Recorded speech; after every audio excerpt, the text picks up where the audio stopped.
Muy buenas noches, amigos de Zona Geriátrica, el espacio del adulto mayor, transmitido por Radio Miraflores Televisión desde Lima, Perú.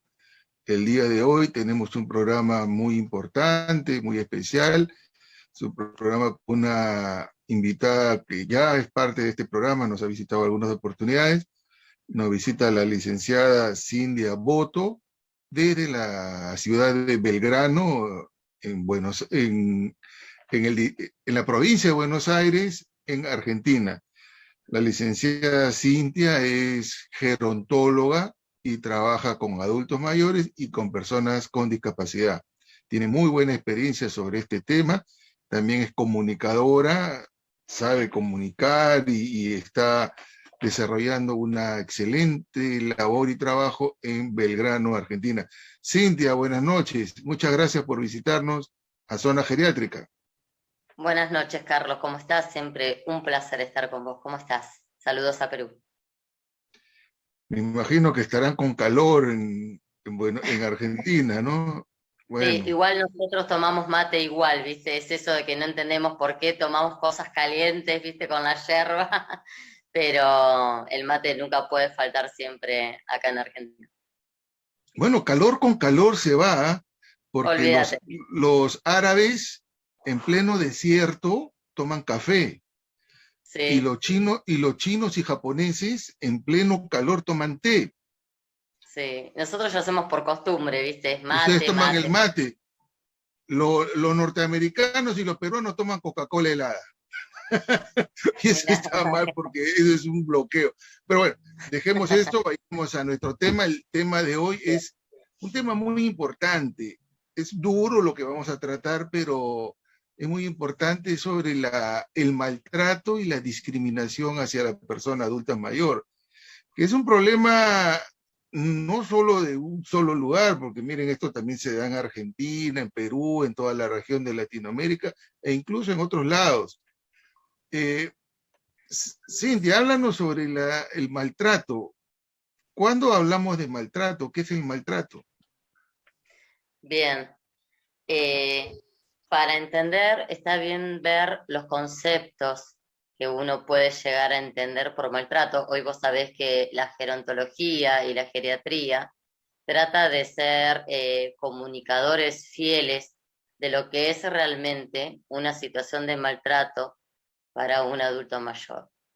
En mi experiencia profesional, lo he visto tristemente y con mucha crueldad desde lo que son residencias de larga estadía, y tuvimos que ir nosotros como profesionales, ir modificando ciertas cosas como diciendo, bueno, el llamar, por ejemplo, a los residentes, eh, muchas enfermeras por ahí poniendo amor, le decían abuelo. Muchas veces a mí me sucedía, no tenía personal que realmente le gustara. Yo creo que a mí me sucedió esto que me hizo empezar a estudiar y hacer un abordaje sobre el personal que a mí me enviaban. Era personal que estaba castigado de otra área. Entonces, ¿qué es lo que tenían que hacer? Bueno, vas y trabajás con enfermos de cuidados paliativos, enfermedades crónicas, residentes de la tercera edad.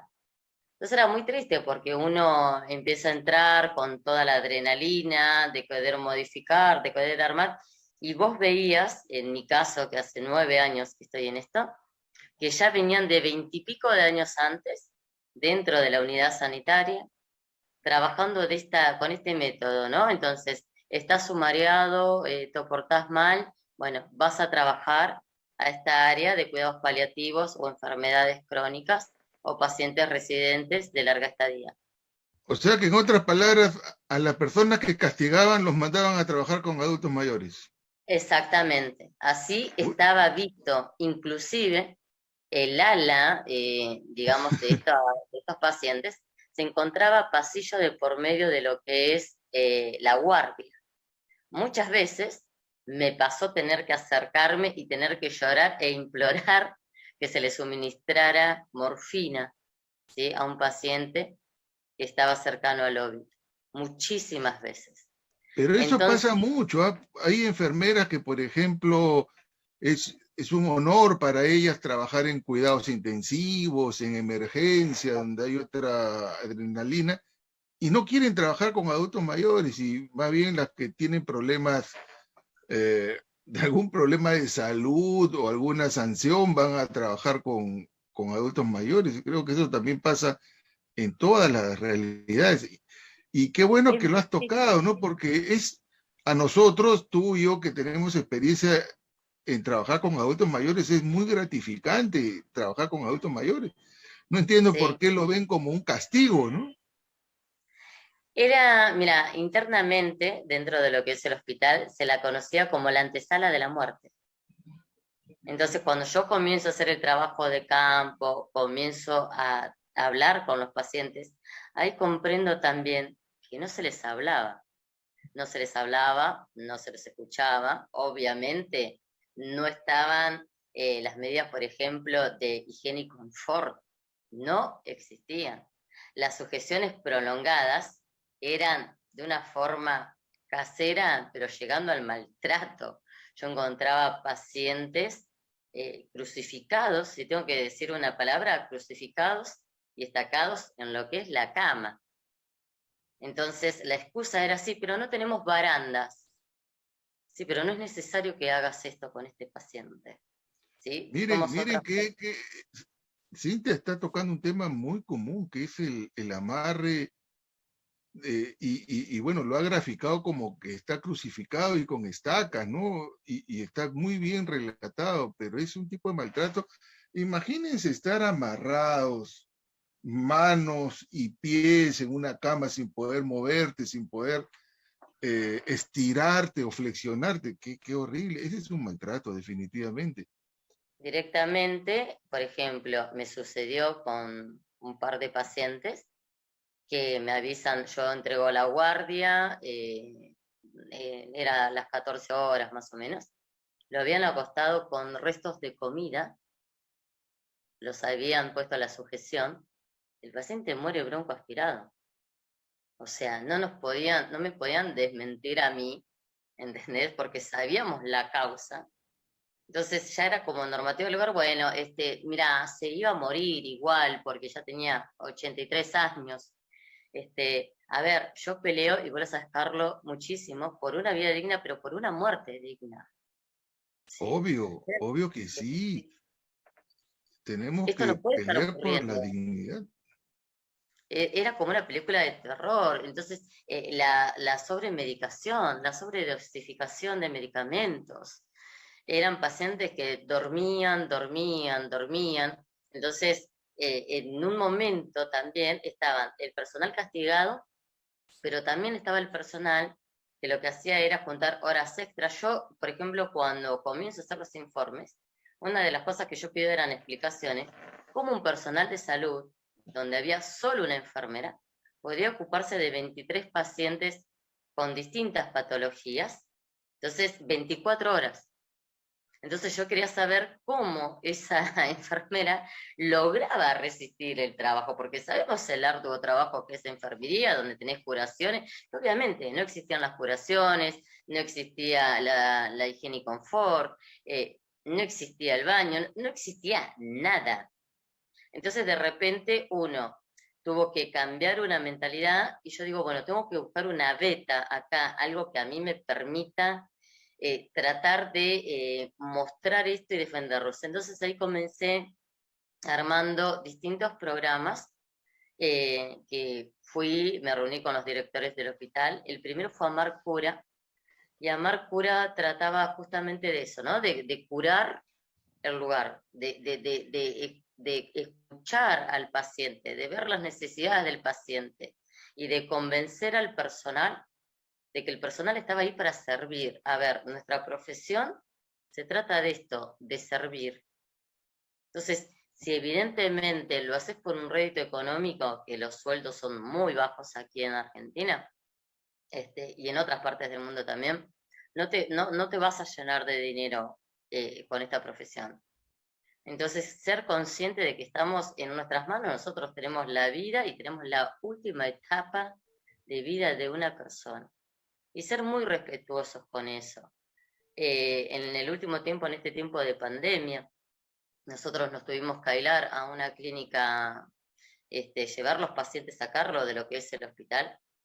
No teníamos conocimiento real de las medidas sanitarias, de cómo nos debíamos cuidar, o sea, el tema del aislamiento, yo no estaba No, muy... el aislamiento ha sido un punto de quiebre con muchas personas adultas mayores, porque al estar aislados ya no le permitieron la visita de sus propios familiares Pero son dos y campanas, Carlos.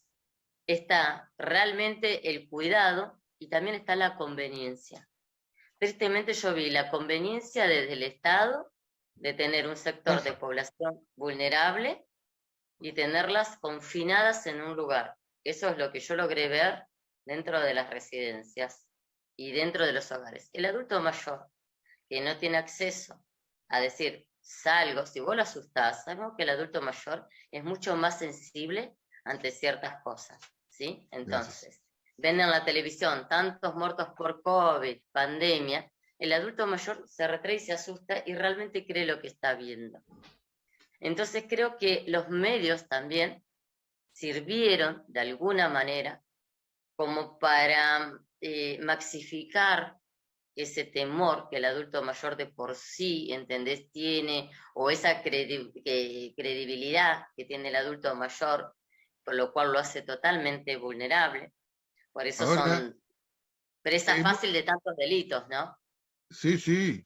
Ahora, generalmente cuando se habla de maltrato del adulto mayor, uno considera que es el maltrato físico, Exacto, los golpes, los cachetadas, golpes y físico, el maltrato psicológico cuando se le insulta, se le humilla, pero también hay varios tipos de maltrato, lo que tú acabas de mencionar, la exacto. La sugestión pandemia o trajo eso. el maltrato por negligencia, ¿no? No Exactamente, abrigarlos, no darles su comida a exactamente. su hora. Yo he visto Hay varios, hijos, hay varios maltratos. yo he visto hijos que les, o sea, que les convenía esto del COVID. Entonces yo decía, mira, podés verla, hice una ventana de vinculación segura para que ellos los puedan ver, para que puedan llegar. No fueron nunca. Fueron una sola vez, que fue cuando se mostró, por decirlo de alguna manera, para las cámaras y los periódicos, y hablaron y salieron divinos, y vos decías, ejemplar esto, ojalá que esto, y no perpetuó, no duró. Entonces hubo una conveniencia, hubieron muchos que les convenía. Yo, mira, fue muy triste, Carlos, algo. Lo último que veía el paciente era el personal de salud, ¿sí?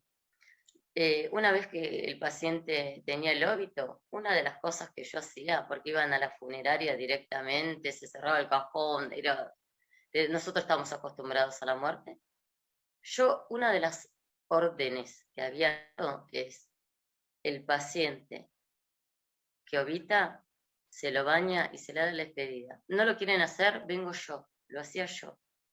¿Sí? Eran pacientes que yo tenía hace 9 años, 8 años, 7 años, 2 días, no importaba. Pero debe ser digno.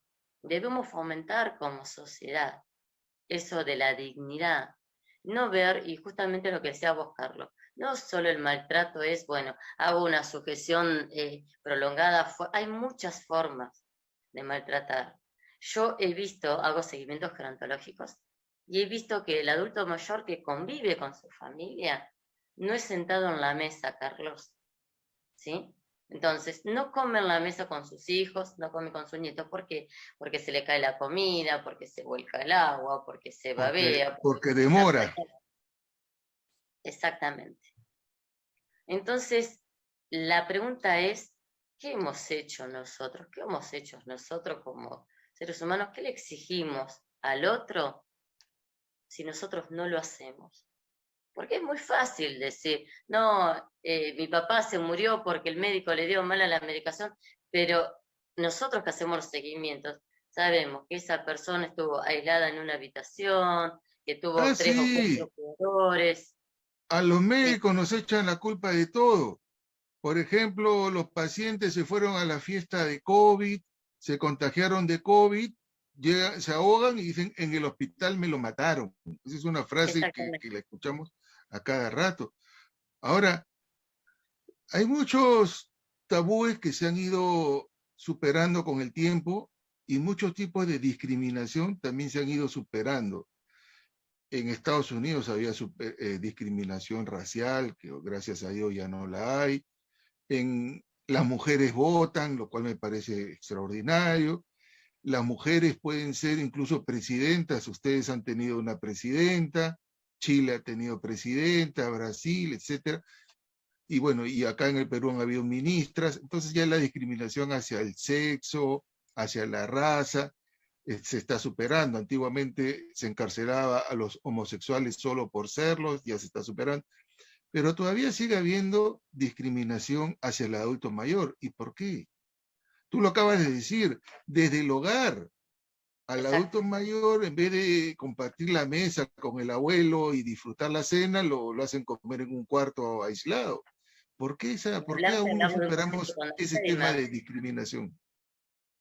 Hablas de un paciente con Alzheimer y de repente no escuches al abuelo que el abuelo está loco, dice pavadas, ¿sí? Es algo que se utiliza y que lo he escuchado mucho cuando llego a los domicilios para hacer los seguimientos, ¿sí? Y la valoración geriátrica integral cuando llego al domicilio. Ves toda esa situación, ¿sí? Vincular. Entonces, es terriblemente triste lo que pasa en Argentina con las obras sociales. Nosotros tenemos unas obras sociales, a mí me ha sucedido, es una forma de maltrato. Me ha llegado, por ejemplo, audífonos para pacientes.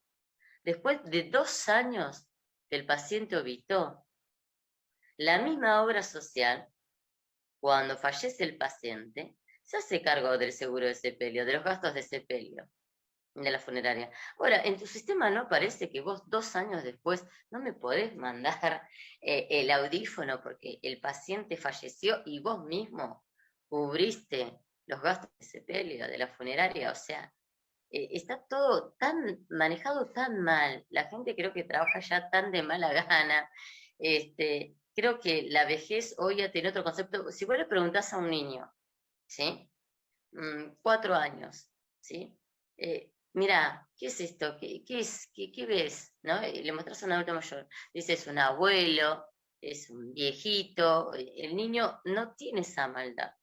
Si se lo preguntas a un niño más grande, adolescente, yo he hecho algunas educaciones intergeneracionales para medir justamente esto estadísticamente. Tuve 80 voluntarios en las escuelas. Y se llamó el programa que lo tomamos, que lo había hecho Eugenio Semino, aquí en Argentina, y lo hizo en España, y nosotros tomamos el formato de Eugenio, lo hicimos y estuvimos totalmente, fue una satisfacción enorme, porque los chicos no dejaban ese compromiso de ir a verlos, de ir a verlos, de escucharlos, de hablarles, de aprender, y mejoraba la salud de estos pacientes. Nosotros veíamos pacientes en la etapa terminal de su enfermedad, y cuando se hizo esto, habían comenzado a caminar, muchos comenzaron a intentar hablar, comenzaban a comer solos muchísimo mejor, sin necesidad de ayuda. O sea, iban ganando, y era una cosa maravillosa verlo, porque como este contacto intergeneracional había logrado en ellos una autonomía, por así decirlo. En España Ahora, venían los chicos. hay los abuelos itinerantes y los abuelos lectores, ¿no? Que hay unos puentes donde van adultos mayores a leerles cuentos a los niños y después lo comentan. Eso deberíamos de incentivar y motivar. Bueno, yo sé que en Argentina se lee un poco más que Sí. acá y leen mucho y tienen muy buenas Bueno, librerías. tenemos muchos analfabetos nosotros. Si vos tomás una rama de adultos que supere los 75 años, por decírtelo en Argentina, como te podría decir que estaremos en el rango de, sí, entre, ponele 70 a 85 años, porque hoy somos más longevos, te podría decir que la mayoría son analfabetos. Nosotros hicimos una planificación donde los hemos alfabetizado. Obviamente que no queríamos que ellos supieran todo el abecedario, ni que me pudieran hacer una oración o escribirme un libro, pero sí nosotros veíamos como parte de la dignidad que ellos pudieran escribir su nombre y que no tuvieran que hacer un trámite, por ejemplo, y tener que poner su pulgar o hacer una cruz. Entonces, Sí, cuando uno ve sino esas historias de vida, estampar su propia firma. exactamente, entonces era maravillosa. Por ahí yo veía una paciente que tenía de 92 años, se llamaba Teófila. Entonces ella logró escribir Teo, pero la alegría que tenía esa mujer, porque ya memorizaba, ya lograba poner las letras en un renglón, y le mostraba a cada una de las personas que llegaban, estoy escribiendo mi nombre, lo puedo escribir. Entonces, eso realmente a uno lo emocionaba muchísimo. Habíamos hecho salidas recreativas, muchos de ellos no habían conocido el mar, bueno, al mar no los pudimos llevar, pero sí los llevamos a un complejo termal que tenemos en nuestra ciudad. Entonces, eso de visibilizar la vejez, a mí personalmente me sirvió como herramienta para protegerlos. ¿Qué Claro, sucedió una vez? eso es muy importante, que el adulto mayor sea autovalente hasta donde pueda, que Totalmente, pueda, y sobre todo tener, pues, qué emoción de esa señora que nunca firmó su nombre y que exacto, aprendió a escribirlo, es un logro.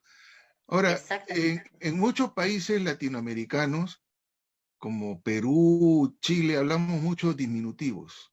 No sé cómo es en Argentina, pero por ejemplo acá se dice cafecito, mi Sí. casita, mi abuelito. Hablamos en diminutivo, pues bueno, es una forma de hablar, ¿no?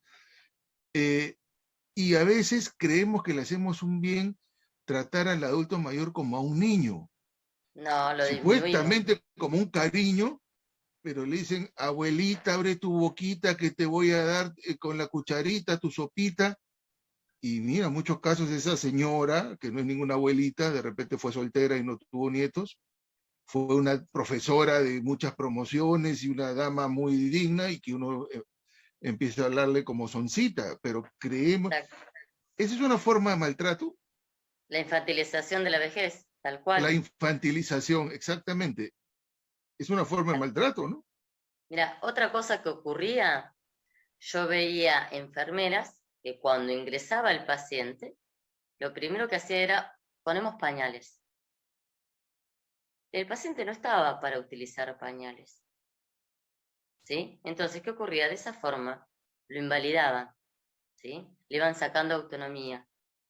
Generaban una dependencia que inclusive ellas no cumplían, porque olvídate de que si le ponían el pañal a las 6 de la mañana, cuando empezaba la primera guardia, no los cambiaban hasta las 11:30, Y se ¿sí? quedan sucias y mojadas, Y ahí vienen o las sucios y úlceras, mojados. vienen un montón de las infecciones urinarias repetidas, vienen un montón de cosas. Entonces, yo siempre digo, cuando vas a ubicar a una persona, no estoy en contra de las residencias de larga estadía, ojo, ¿sí? Pero cuando vas a mirar lugar, aparecete en el horario del almuerzo, aparecete en el horario donde los bañan, o sea, no vayas y lo coloques en un lugar de uno sin haber analizado ciertos factores. La sobrepoblación, Carlos. Sabemos que las residencias de larga estadía, la mayoría, está sobrepoblada. ¿Sí? Entonces no podemos tener un paciente con una distancia de 50 centímetros, 80 centímetros con éxito entre cama y cama, ¿sí? En una habitación con medidas que jamás daría la ubicación y el espacio que un adulto mayor tiene y necesita. Entonces, Las casas de reposo o residencias geriátricas en Argentina, ¿cómo funcionan? En el Perú, el 99% son instituciones privadas, particulares, donde uno paga para que alberguen a tu familiar y bueno, y le den un cuidado. ¿En Argentina lo asume el Estado? ¿Hay algún tipo de seguro o es privado? acá tenés de todo, tenés las residencias de larga estadía que son estatales, ¿sí? Que hay muy buenas realmente. Tenés otras que son privadas y tenés muchísimas clandestinas. Yo he hecho distintos informes porque de repente conozco estas residencias clandestinas en mi ciudad y te puedo decir que he caído en diferentes horarios y están muchísimo mejor que, por ejemplo, si voy a una residencia larga estadía estatal.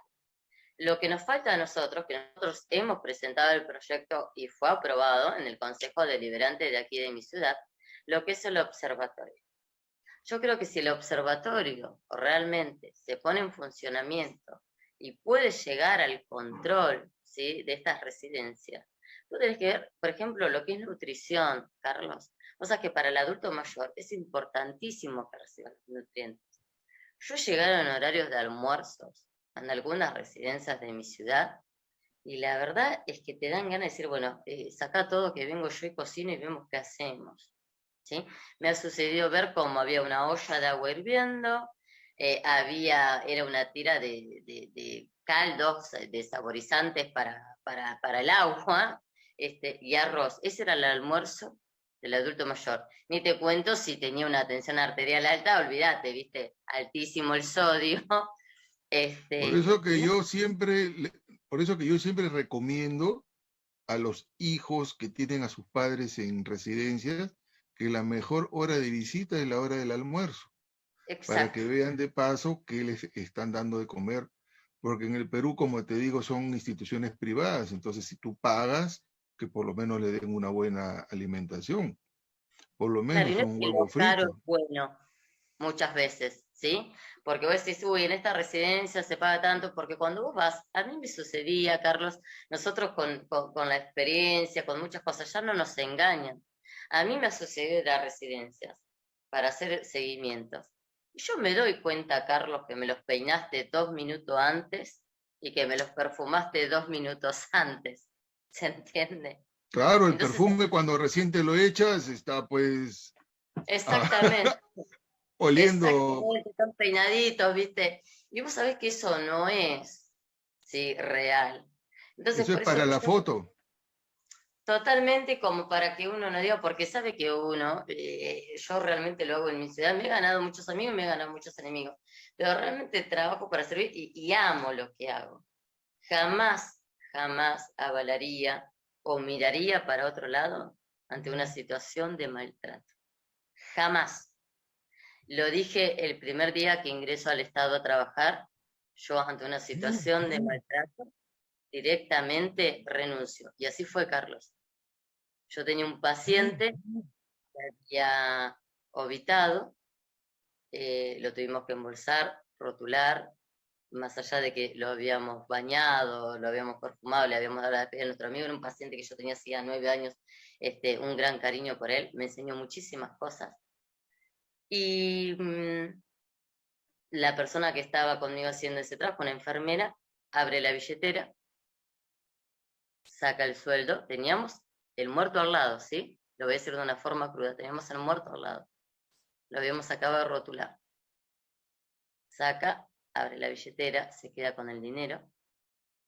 Cuando me dirijo a contar lo que había pasado, me dice, ¿quiénes estaban adentro? Yo. Bueno, es un año electoral, vos no vas a decir nada. Yo, sinceramente, ante esa situación y otra que hubo en esa misma semana, fui, hice la denuncia penal correspondiente, presenté mi renuncia. Este, yo no estudié para esto, no me formé para esto, no practico, Carlos, un activismo para esto. Te Realmente, felicito, te felicito porque eso dice mucho de ti, sobre todo de tu integridad, ¿no? Porque uno es lo que uno dice y otro es lo que uno hace. no renuncié. Hay que serlo y parecerlo. Nuevamente te felicito. A ver, Ahora, ante esto que me renuncié. acabas de comentar, ¿en Argentina existe alguna ley que proteja al adulto mayor en caso de negligencia? ¿O o hay alguna oficina donde hacer Sí, sí, las nosotros nos referimos mucho a lo que es el SAG, que es la Sociedad Argentina de Geriatría y Gerontología. Yo trabajo muchísimo también con el doctor, que vos lo conocés, Eugenio Semino, trabajamos muchísimo con él, y todos los reclamos, toda esta clase de falencias que nosotros vamos viendo, todas estas situaciones de maltrato, vamos haciendo el informe y lo vamos elevando. Lamentablemente, lamentablemente, y esto es lo que la otra lo hablábamos con Eugenio, y decíamos, es la crueldad, ¿no? Porque se nos hace carne, Carlos. Se nos hace carne porque nosotros estamos reclamando ante una situación de maltrato o de injusticia. Esta enfermera, por la cual yo hago el sumario y hago la denuncia penal, tiene 6 sumarios por la misma causa y causas de maltratos, denunciada por una paciente. Lo elevamos al SAC, ¿sí? Pero si nosotros elevamos a nivel nación, ¿sí? Tiene que pasar por provincia y a nivel municipal. Nivel municipal no me eleva el informe. Ahí se atora y se queda. Exactamente. Entonces, porque a veces cuando hay conveniencias, Carlos, de poder, por eso yo digo, a veces atarse, lamentablemente en salud juega muchísimo la política, ¿sí? Y la política yo creo que es buena, ¿entendés? Y creo que es algo apasionante también, si lo querés decir, ¿sí? Pero bien utilizada. A veces cuando vos llegás al poder utilizando, a mí me pasó con esto del confinamiento, Carlos. Yo no pertenezco a ningún partido político, pero esta vez sí hice de fiscal para una persona que trabaja con discapacidad totalmente solo y creo que es excelente su trabajo. Entonces lo ayudé y hice todo fuerza de pulmón. Se presentaba como candidato. Bueno, la cantidad de adultos mayores que yo vi, y que te vuelvo a repetir, Carlos, a nosotros no nos pueden mentir, porque nosotros podemos detectar cuando hay una demencia, por ejemplo, ¿sí? Un Alzheimer. Nosotros nos damos cuenta. La cantidad de adultos mayores que de repente parece que el COVID no estaba, o sea, en elecciones se terminó el confinamiento, ¿sí? No hay peligro por el COVID. Fueron todos a votar. Todo el mundo llegó, y yo veía a los hijos de esos pacientes, de estos adultos mayores. Mamá, ¿sabés lo que tenés que votar, no? Tenés acá tenés la boleta, mamá. Entonces, pues decís, ¿y no llevaste a tu mamá con la excusa de que está el COVID? No, yo a mamá no la voy a traer a comer un domingo, la tengo en la residencia larga estadía, pero no me la traigo un domingo a comer porque tengo miedo que se contagie de COVID. Pero me la llevaste a votar, ¿sí? Entonces, No, sí. ahí hablamos, Bueno, exactamente. acá tuvimos elecciones y prácticamente pasó lo mismo, ¿no? Ahora, si el adulto mayor voluntariamente desea ir a votar, eso es Exacto. diferente, pero que Estamos vayan de acuerdo. con engaños o con otras circunstancias está mal. Pero es lo que yo te digo, no nos pueden mentir. Nosotros vemos a esa persona y sabemos que tiene nos damos cuenta que tiene que hay una discapacidad, que hay una dificultad, que hay un Alzheimer. Nosotros lo sabemos, lo detectamos. Bueno, Entonces yo veía eso. el trabajo que nos queda por hacer es todavía arduo. Me parece que la misma realidad que vive Argentina la vivimos acá en el Perú. Existe maltrato, existe discriminación, existen pocos gerontólogos, existen pocos La geriatras. utilización de la vejez, Carlos, la utilización de la vejez para lograr algo. Hay mucho por hacer y bueno, tenemos que, lamentablemente el tiempo nos gana. Nos ha visitado el día de hoy Alejandro Herrera, un amigo de zona geriátrica. Nora Díaz Castillo nos saluda desde el Callao. Luis, el señor Luis Piayo Castro, la señora Luz Cáceres, Guillermo Lara, nos visita Cecilia Díaz, Julieta Martino, en fin, muchos amigos que nos mandan saludos y te mandan saludos también. Muchísimas Eh, gracias. bueno, este año el Congreso Mundial de Geriatría va a ser en Argentina, lamentablemente no va a ser presencial por estos temas del COVID. Yo quería darme un salto por la Argentina y ir al Congreso Mundial, pero bueno, de todas maneras voy a participar de manera virtual porque es un congreso muy Maravilloso. importante, ¿no? Está el doctor Jauregui, que es el presidente y que estoy Sí, seguro que está organizando un excelente congreso. Cintia, te agradezco muchísimo por tu te agradezco a ti. participación. Como siempre, nos has ampliado el horizonte, ha sido muy clara. Y antes de despedirnos, déjanos unas palabras dirigidas hacia los adultos mayores. Muy bien. Eh, la otra vez hablando en el programa radial, hablé con una folclorista de 82 años y ella me dijo algo que a mí me impactó y la verdad que me emocioné y no podía contener el llanto cuando me lo dijo. Sí, fue esa voz cuando sale del alma que se arranca Y ella dijo, yo llenaba escenarios y la gente se levantaba y me aplaudía. Y yo decía, wow, esta es mi vida, esta es la gloria, puedo mostrar mi canto. Hoy tengo 82 años y tardo 2 horas en hacer la cama, pero llegar a vieja es un honor para mí y creo que es un milagro y es un regalo que Dios me dio. Entonces, soñemos llegar a viejos, pero démosles a nuestros viejos, y lo digo con amor, la dignidad, el respeto. Volvamos a las raíces, reeduquemos a los niños, reeduquemos a los jóvenes, reeduquémonos nosotros como hijos, reeduquémonos nosotros como padres, como hermanos, como amigos, como profesionales. Reeduquémonos y volvamos a eso, a escuchar al abuelo, a nuestros abuelos, volvamos a escuchar, nosotros como profesionales, escuchemos nuestros pacientes, escuchemos lo que la tercera edad tiene para decir. Y la tercera edad tiene muchas cosas, yo digo, están en una fonía y comienzan a pegar el grito. Entonces, ayudemos, hagamos que este geroactivismo pueda unirnos para luchar por una vejez plena, digna, porque tengan una vida digna, una muerte digna. En esta lucha somos muchísimos, porque vos, Carlos, lo sabés, somos de todos países, de muchos países, estamos unidos. Aquí en Argentina estamos armando algo a nivel nacional y estamos unidos trabajando para eso, para la visibilización de la vejez. Y ante una situación de maltrato, no miremos para otro lado, porque la vejez nos llega y mañana nos puede suceder a nosotros. Así que desde Argentina, un beso enorme y un abrazo muy grande. Muchísimas gracias. Gracias, Cintia. Un saludo también a María Elena Ruiz y Carmen Herrera, que nos acaban de escribir. Amigos de Zona Geriátrica, hemos tenido un programa duro, un poco fuerte, con el tema de maltrato y discriminación, que si bien es cierto, son tristes, pero tenemos que tocarlos, porque no podemos discriminar ni maltratar a un adulto mayor. Eso de la infantilización, quitémonos esa idea de tratar como tontos a los adultos mayores. El día que yo sea adulto mayor y vengan a decirme, a ver, papito, abre la boquita, yo les voy a meter un fuerte abrazo, amigos adultos mayores, amigos hijos de adultos mayores, y nos vemos el próximo miércoles. Muchísimas gracias. Adiós, Carlos. Muy amable. Adiós.